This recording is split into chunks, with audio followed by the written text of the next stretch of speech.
طرح هذه الفكرة منذ يعني الحوارات التي جرت قبل الانتخابات البرلمانية الأخيرة في العراق بين الحكومة الاتحادية والإقليم.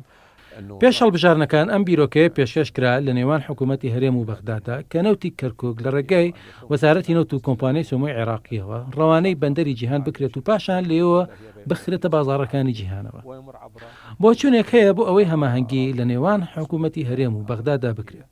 بە هەمان شێوەش بە هەماهەنگی لەگەڵ لایەنی تورکیادا پێویستە کارەکە ئەنجام بدرێت. بەهۆی بژارنەکان و یەکلای نەبوونەوەی لایەنەکان و دروستبوونی ئاسنگ لە نێوانیاندا بۆ گەیشتن بە ڕێککەوتنێک پرۆسەکە دواکەوتووە. لەگەڵ لایەنی تورکیاش گفتوگۆ کراوە.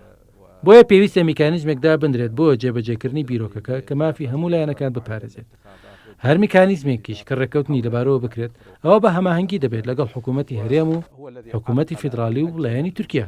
ومێدمان هەیە هەنگاوی پراکتیکی بەو ئاراستەیە بنرێت بۆ گەیشتن بە ڕێککەوتنێکی دیاریکراو بۆ سوود وەرگرتن و هەناردەکردنی نەوتی کێڵگەی کەرکووک بۆ بازاڕەکانی جیهان لە ڕێگەی کۆمپانیای سۆمۆ. يجب أن يكون هناك آلية متفق عليها تضمن يعني حقوق جميع الأطراف، وبطبيعة الحال يعني أي آلية سوف يتم اعتمادها سوف تتم بالتنسيق بين الحكومة الاتحادية والإقليم والجانب التركي، ونأمل أن يكون هنالك يعني خطوات عملية.